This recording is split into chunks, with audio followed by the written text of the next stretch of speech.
Fantasy Philosophers is brought to you by fantasy-info.com.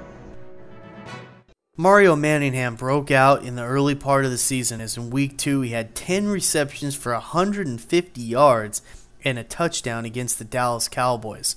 From there, he had some successful days. He definitely proved that he is a relevant fantasy type of receiver. Unfortunately, the team did go out and get Hakeem Nicks in the draft earlier in April, and he was ready to take over Manningham's job by around midseason, and he proved that he was, the guy that really they drafted him to be. He looks like he's going to be legit.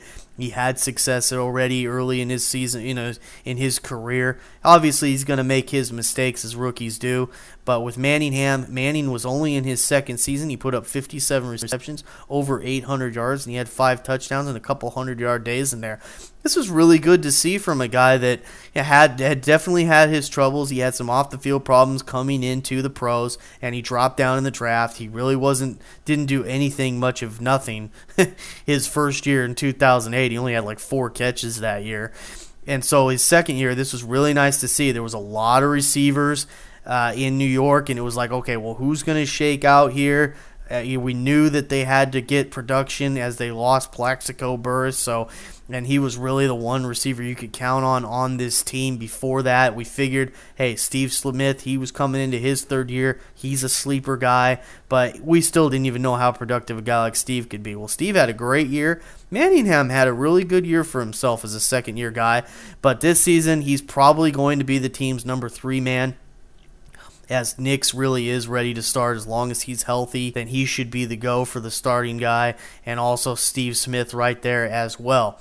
So with Manningham, I think he's worth holding on to your team on deep leagues. Every once in a while when they're in a matchup that may dictate that they're going to throw, maybe against like the Dallas Cowboys, something like that, where they're just going to be in a situation where they have to throw. Remember, we saw that success with that big game I mentioned just earlier against the Dallas Cowboys, although he was a starter at that time.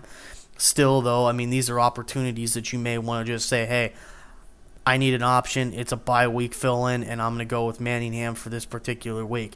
But, injuries can happen, and if Steve Smith or Hakeem Nicks go down, we've seen Manningham be productive, and right there you could practically use him as an instant starter on your team if he were to get an opportunity, because we've seen him be productive in that role. For more fantasy football information, go to fantasy-info.com and sign up for our free e-newsletter. Good luck in your 2010 Fantasy Football League. As an added bonus, the Fantasy Info guys will include their 5 secret tips for success in fantasy